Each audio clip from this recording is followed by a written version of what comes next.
All right, two naked Asians. Two naked Asians. One is not naked. It's not naked. Why are Fucking cold. you dressed? It's so cold in the house. You're not properly dressed. Russia's threatening to cut off the gas to Western Europe, so better get used to this cold. Wait, is that really why the room is cold? Well, yeah, but they haven't cut it off yet. The price is going up? The price is going up. Trying to be more efficient. You know, in Chinese we say this word a lot, "jesan," which is like to be more not efficient, but like more conservative with energy usage. You know. That's good. Yeah. And we say this a lot about everything. That's It's good. Like wartime mentality. That's good. So how are you? I'm good. I'm a bit sleepy. You cut me off during my usual nap time period. Ah, okay. So you're in a dream state. Yeah, half awake. That's good. Maybe more cranky. You're, you're gonna be more like you will have crazy thoughts. Did you have very crazy thoughts watching Tigertail? Not really. Yeah. What did you think? It was pretty. It was I liked it. I liked it, and then I was like, Ayoto's gonna hate this movie. Oh, you could tell that I would hate it. Yeah, and then I rewatched our last one, and then you're saying that you hated that movie, so I was like, okay, so I guessed it right. But you don't hate it. I didn't hate it. Well, it's not a movie about Japanese Americans, it's about they're Taiwanese living in United States, right? They're living in New York. I mean, I don't know, like a straightforward family story. There's the childhood, and then the guy, he had his reason to make his decision. It wasn't necessarily his own, but he did it for the mother. He thought he was doing something good. He thought he was making people happy. But, like the daughter's like, you never like, she doesn't say you never loved me, but she wants to be loved the American way. When the daughter was a child, she goes to a piano concert and she makes a mistake and she cries and he goes, "You have to be strong. Don't cry." So it was filled with cliche, and also the lines felt too general, explanatory. The lines didn't feel like it was springing out of real life, It lacked specificity, it lacked spontaneity. It was a little melodramatic. There's like a youth scene where the father is young and he falls in love with this girl, and that whole chunk felt very cheesy and melodramatic, kind of like a Aladdin. It's not a Japanese American movie, but like there's a lot of similarities to the stories that I'm familiar with. It did help me have more feelings towards these like an old Asian father figures. If you see them on the street, not like all loosened up, or he wouldn't dance and joke around, maybe he's more put together and serious face, all that. It helped me kind of like it did humanize to me. It did had that humanizing effect, I think. So I thought that was good, but yeah, I mean, I wouldn't watch it again. But I didn't hate it. I don't think I hate it as much as I think you would hate it. Why do you already know that I would hate it more than you? Because you told me that you don't like these like family stories. You don't like human drama, you said. Kind of like these like a lovey, like a family, love of family kind of like. There's no it's like you said, it's like Disney. I wouldn't say I don't like any family movies. For example, going back to these favorites of mine, like The River, that's a family story. In fact, many of his films are really about family, and I really love it. And there are also other melodrama family stories, like Douglas Sirk films. I don't know if you've seen those. He's a German director who moved to the United States pre-war, and that covers a lot of family melodramas and race dynamics. And super melodramatic, but I love it because the stories are before knowing it, I think if you just told me about like melodramas, I think why the hell would I want to watch that? But I realized, oh, there are melodramas and even musicals. In fact, Tsai Ming-liang does musicals. I feel like this is a Tsai Ming-liang promotional YouTube channel. But it's like I realized, oh, it's not melodramas or musicals I hate. It's a certain type of doing it. And that type, I suspect it's when it's so basic. And like in Tigertail, what I hated was like, I agree, I think it's really good, and I hope maybe that's the thing. Maybe I wish that there were more, and because there's so little, I feel panic of like, oh my god, there's one film about Asian fathers in diaspora that, fuck, if this is the only thing, like it better be the best, and it's not, it's totally shit, and then I start to panic.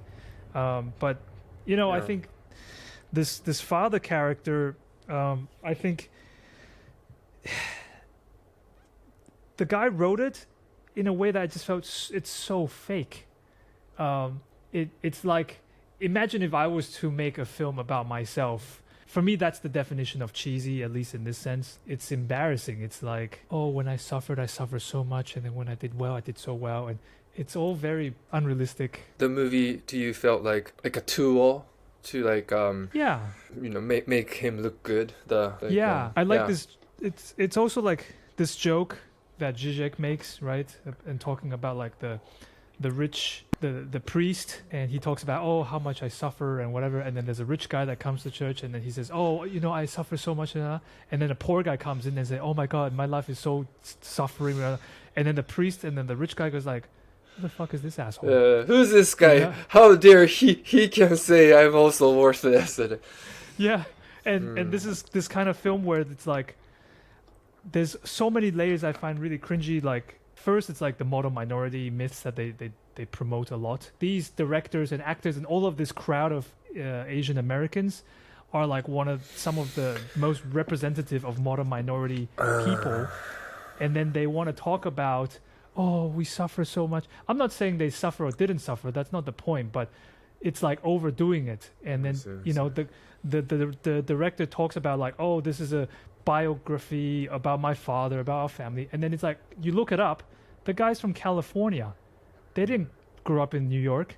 And you know, New York City, Asian Americans in New York City is the poorest group of racial groups in New York, right? Really? It's lower than blacks and Hispanics. But those people are not their family. And it's like they are also simplifying their group. Nothing against it. Like you know, if you look it up, the director's father, he's a gynecologist. And you know, they come from a rich family, and there's nothing wrong with that. But I find it really bad taste to pretend that you are part of the poor class immigrating to Lower East Side in Chinatown. Like, that's really fucked up. You are not those people. And then to pretend that they suffered, like the way, and then there's all these little layers, and maybe because I'm Taiwanese, I know, like, they grew up, okay, they speak Taiwanese and all these things, that's good. And they even found the actors in Taiwan and actresses in Taiwan that spoke Taiwanese really good. And this is what I really love about this. But the directing and the editing and the writing was so pathetic that was super embarrassing. Like, and there's all these little things like the father character, and we're talking about character. This is not an attack on them, the family, and the actual people, but just even character. Like, the guy was like, they're really poor, right? And suddenly they decide to go to America, right? And if you're that poor, working in the factory, helping your mother, get the fuck out of here. You cannot just suddenly immigrate to America. You know, like his father did do that, but they're like the richest people in town. And then they're trying to pretend that they work in the factory, which they didn't, right? And then it made no story sense. Like, you have a shit floor factory job, okay? And you know, my parents, my mother's side is poorer than my father's side. My mother's side, a lot of them worked in the factory. They didn't even get high school education, let alone to they couldn't go to school because they had to work in the factory. That was the best opportunity. And you want me to believe that you're one of the there's different types of immigration. There's the poor immigration, but those didn't come from Taiwan that went to New York. They came from a very it depends on the group, of course, but a lot of them came because of the Cultural Revolution in China, for example, and war and all these things. But that's not their group, and that's fine. But it's just really revealing when they write about another group, and then they try to pretend that they are poor, and then you know, there's all these little giveaways, like the actor that played the teenage guy of his father. He spoke Taiwanese, but what I found really poor taste was like, when you were a kid, you spoke always Taiwanese to your parents, even when you were, you know, and I like that they covered it, but they really skipped it, like historical part, which is when they had the White Terror, which is when the nationalists came from China and they colonized Taiwan after the Japanese colonization left. And so there's the opening scene. It's like, you know, why don't you speak Mandarin? And you better start. And so that was quite cool to see that. And that's a really big thing, because what they would do is they test each other depending on which army forces. If you didn't speak Mandarin, then they cut your head off, or the vice versa if they're from the other side. And so the mother and the son, they spoke Taiwanese, and suddenly they found a very cosmopolitan, big city actor who you can see has never worked a day in his life. Not to say that's a bad thing. I'd probably, you know, look at my stupid fancy hands. But to pretend that you were the same kid as the kid before who worked in the factory, like, come on, this guy is so, which is weird because I looked up some of these other movies that this guy did. He's actually a really good actor. At least from this other movie, there was this rawness. But in this movie, they were trying to make him look good, like fancy. And they're trying to make Taiwan not look that poor, because they come from this rich part of Taiwan community that want to be like, we're fancy. But actually Taiwan, there's a lot of different class groups, and that it is what it is. But I think when you try to fancy it up, I think it's really embarrassing. And it really dissociates and looks down, and they are classic model minority groups, and I find it very violent, and it makes me angry, because it's precisely these type of model minorities that perpetuates all of the problems of model minorities, and causes harm to other Asians, causes harm to other racial minorities as well. All in the name for this guy to make an Asian American film that is very inaccurate, very violent, very cheesy, very embarrassing, and you know, and then they get to benefit off it. I just think, fuck you guys, this is such shit. You're so angry. I am. It makes me so angry, because these people are like the kind of people that also tells other Asians or even other groups that your suffering is not right. You have to do what we do, blah, blah, blah, blah, blah. And, you know, it's like, yeah, I just know a lot of people like this. Yeah. And I find them really, really annoying. And then it's fine if you live your life and do, like, you know, if you're higher class, you're higher class. But I find it's like double slap in the face to then go and make a film about a lower caste and pretend that, oh, I too suffer, and oh my god, do you know the difficulties that I went through? And it's like, shut up, you don't know shit. You know, like, if you want to work with them, like, and show I mean, this is the other thing that I had, like, the discussion, like, for the example, the movie Parasite. I think, yeah, whatever, it's hard to say, like, it from a level of like a class struggle Marxist perspective discussion, like, it's kind of weird and fucked up to have rich people talk about class struggles and emulate it. You know who did a film? I wonder what you would like, what your opinion about this film is from Kurosawa, Akira. And which one? The one about the homeless people. It's basically the Kurosawa's version of Parasite. It's Kurosawa making a film about bunch of homeless people, and they're really struggling in their lives, but it's a bit like blackface or poor face in a sense. So they rub dirt on the actors, and it's very over the top. Like, now we go, oh, what the hell? Like, but back then, you know, low resolution and whatever. But I find it also a bit awkward, because in one way it's like, let's address poverty, but in another way, did you really address anything? You're just, there's a story of Marie Antoinette. She used to have poor people in the castle so she could go play and feel, oh my God, I also can experience poverty a little bit. And then she goes back being Marie Antoinette. And I find this is just rich people all like, wow, look at this, and let's play and pretend to be poor. And then we all go back to our lives and say, wow, yeah, very difficult to be poor. We should be grateful and think about poor people sometimes. The cosplay poverty. Yeah, cosplay poverty. And I don't know, I just find it so bad taste. And then this movie with all of the music, like, the worst fucking music done by this cheesy white guy. That's nothing against white people making music. It's just like everything is wrong with this movie. I don't know one good thing about it. I think the only saving grace is that they didn't paint Asian men so terribly, but that's the one little thing. Like whatever, the Asian men here was at least kind of sexual, but I don't know. It's not as bad as Joy Luck Club. Yeah. It's like one step away from Satan level, but what's there to not to like about this film? Fuck, I hate this film. What you're saying makes me nod. I think I understand without knowing exactly what they got wrong.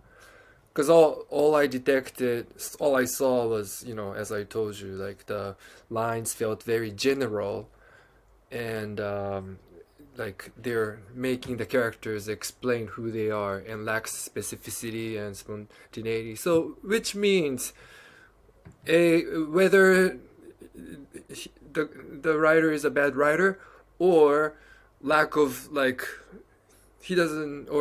this writer doesn't know what they're writing about. There's an idea of Asian immigrants from Taiwan, poor and strict father, but he has a childhood memory. Somebody is looking from afar and wanting to recreate what it seems like to be these people, but without really putting the work to look into like the details or living the life.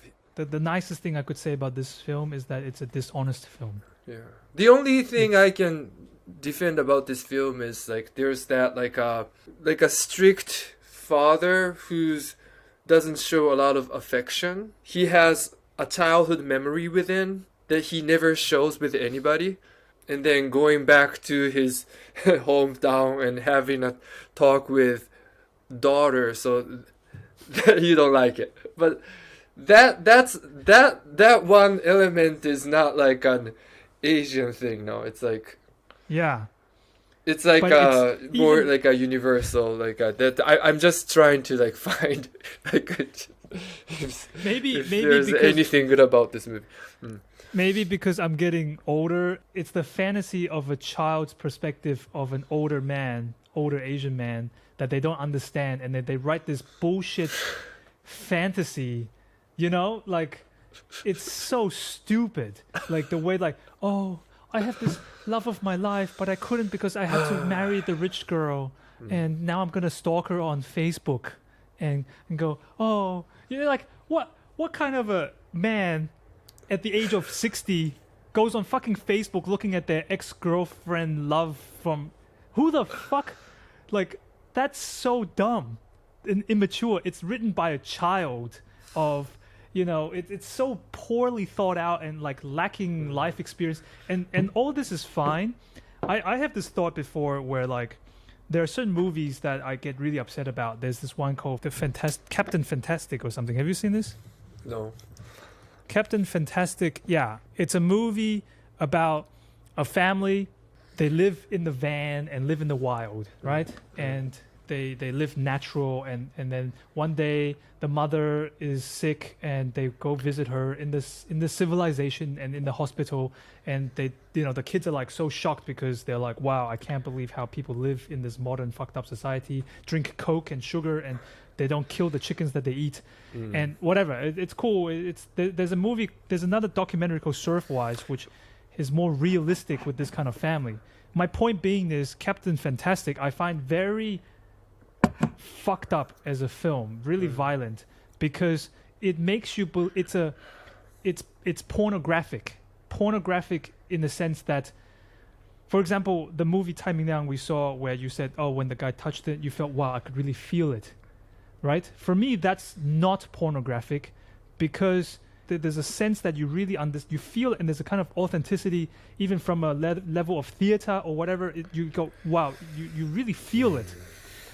Now, pornographic stuff for me is like they're doing, let's say, classic porn, sex, and what is it? It's like people wanting to see a very specific projection, okay? Like genitals doing a very specific thing, and they want to get off. So this can be transferred to movies like Captain Fantastic, where what you want to get off is the idea that, oh, we're a big family and we live with nature with a capital N, this fantasy nature, right? And you and then you go and you get off on this thing, and you get tricked because the sex porn, classic stuff, you want to believe and you buy into this set that, oh, people are having this thing and they're getting off, but it's completely manufactured.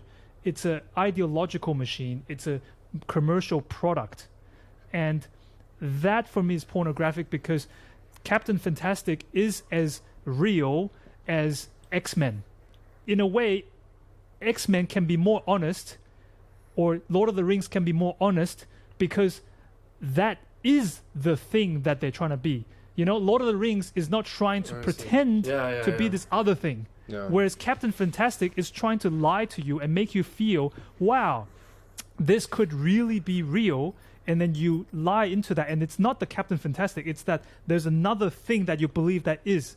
And so in Tigertail, it's as if, wow, this could be a real Taiwanese family, but there is no Taiwanese family like this. There is no Taiwanese man like this. It's completely fictional. But if you watch Lord of the Rings, at least you don't lie to yourself and think, wow, there's a Lord of the Rings out there. Yeah. You go, no, this movie is the Lord of the Rings. But you watch Tigertail and you think, wow, real Taiwanese man. And as a real Taiwanese man, I say, bullshit. Yeah. This is more fake than watching Mickey Mouse. Mickey Mouse is the real Mickey Mouse. Whereas Tigertail is bullshit. It's just pure fiction, fantasy, crap. Sometimes there are many war movies, right? Or like I read scripts about wars, and then you clearly see that they have no interest in wars at all, or like they know nothing about the wars, but what they want to create is like a nice story of like a Japanese soldier and American soldiers making friendship by the beach, and they're like, we shouldn't fight, you know. And it's all like fantasized, like convenient, pretty beautiful stories, and that's all they want to make. And then the situation with war is used as like a prop, or, you know, it's just a setting, but they get everything wrong.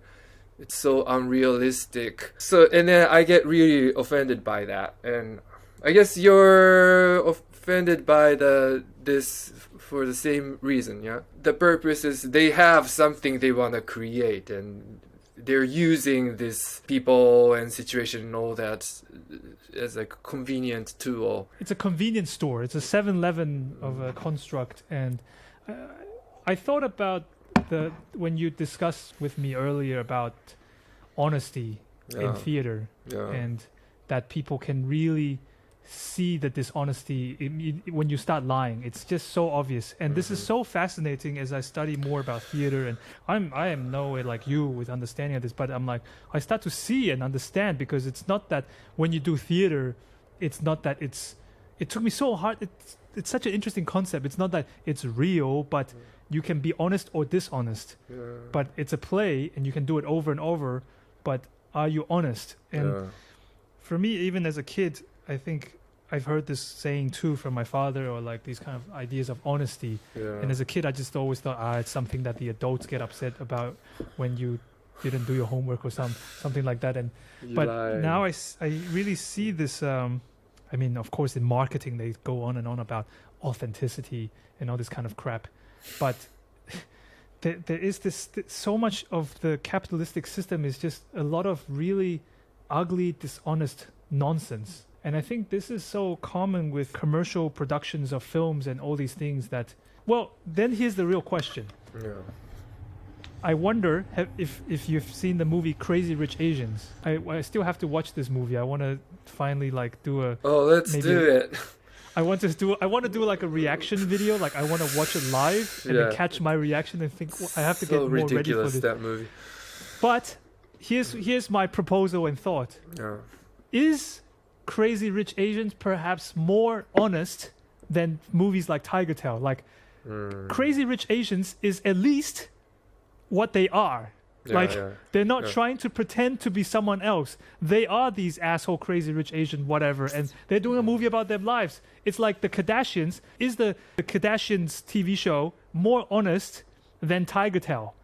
I would argue yes, in a way, because that's just how they do it all the time. They're whatever dishonesty or whatever. They just live in that. But that is, I'm not saying the Kardashians themselves are quote unquote honest, but the show itself is genuine. But because that is the thing. Crazy Rich Asians is not just about Crazy Rich Asians like flaunting their wealth. There's this like all these details that's very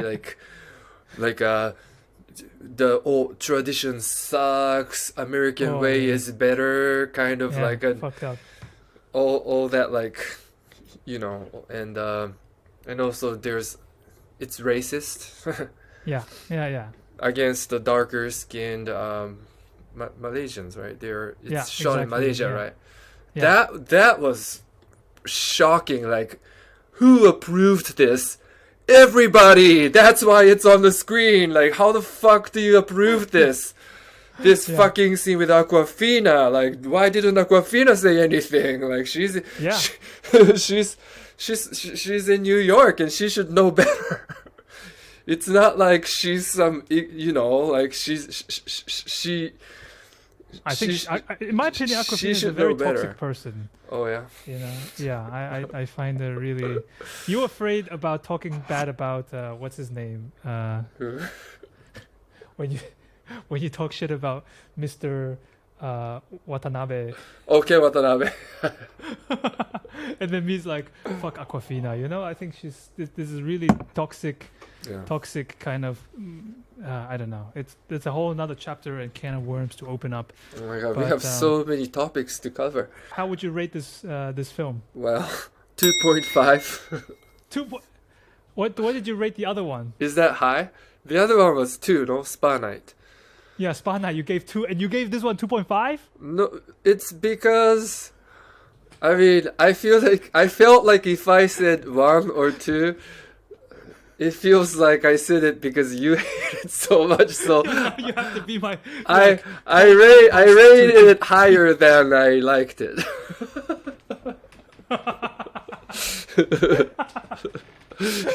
you know what I mean?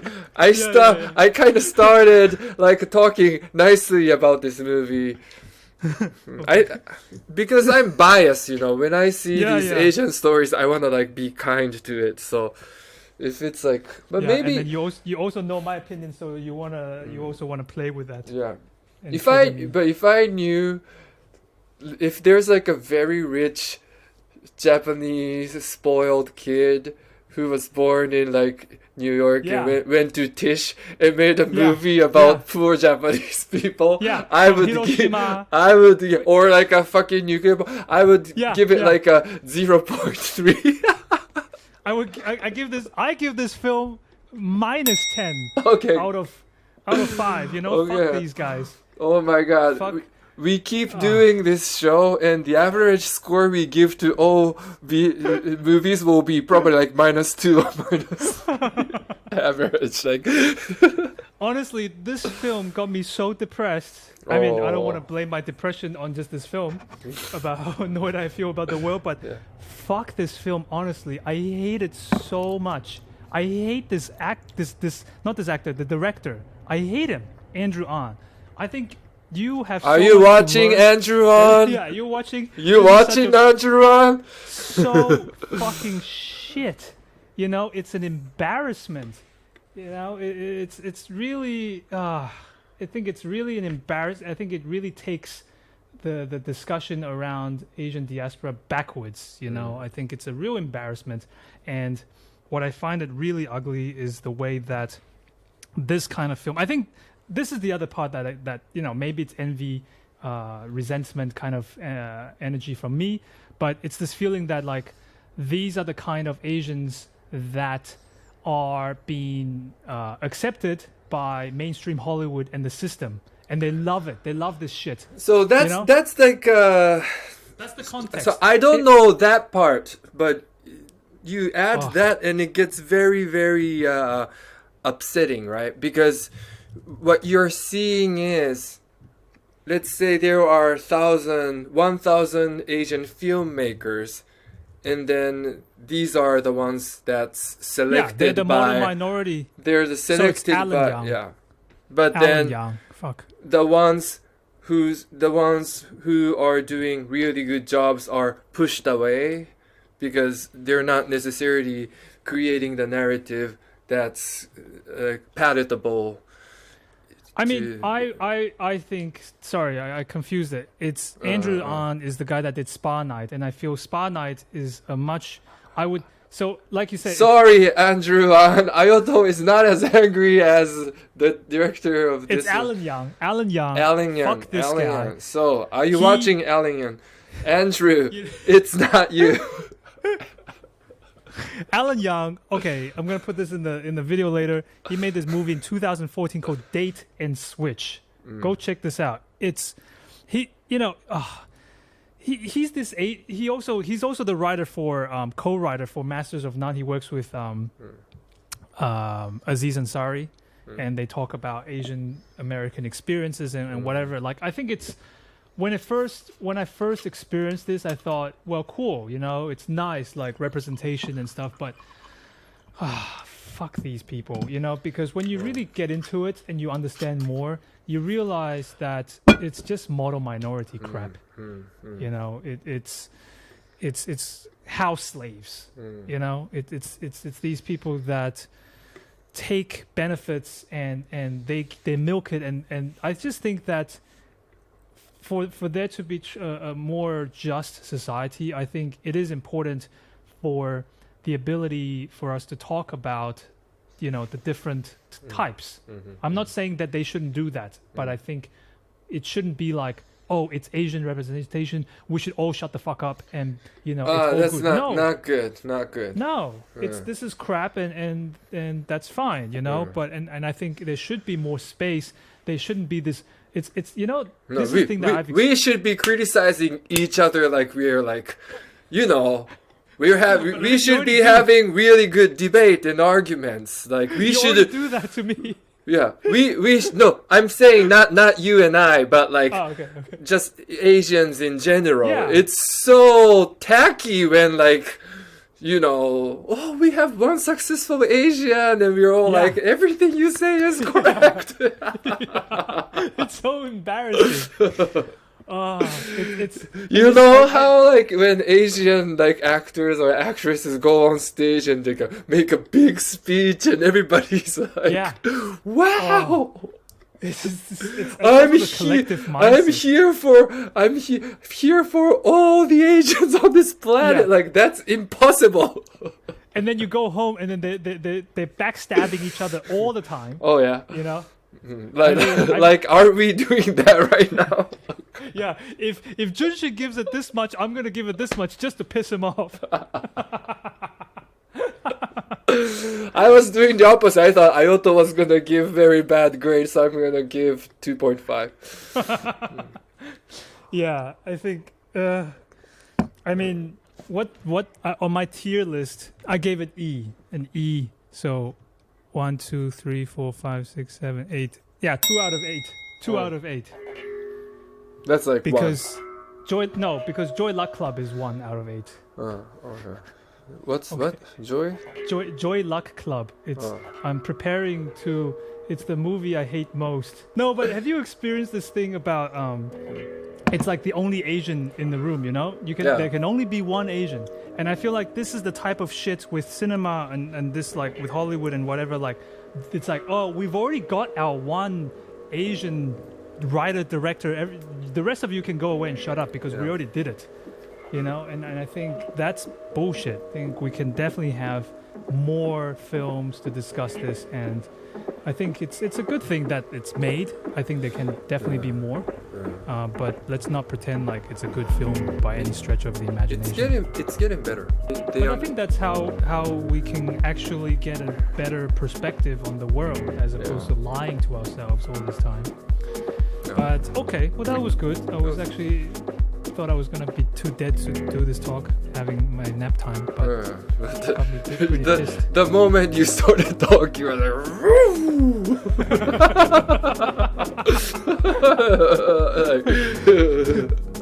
Okay, so the next time we're gonna talk about Happy Together. Happy Together, yep. Yeah. I you look watch it yet? forward to it. Not yet. Yeah. I wonder if I will have less energy because I just like this film, so I don't have so much anger. But I don't want to do only things that makes me angry, and then I just walk around every day really angry, thinking about films I hate. This whole week I was so angry because I hate watching this film. I hate talking about it. I hate thinking about it. All right. Okay. We have to say goodbye to our audience and comments and what do you think, the audience, about this film? Tell us what you think. Be honest. Be honest. And if you're like if you don't like us, say something mean to us. We like it. Tell us how much you think we are two naked idiots. Idiots. All right. Good night. Good night. Bye bye. Bye bye.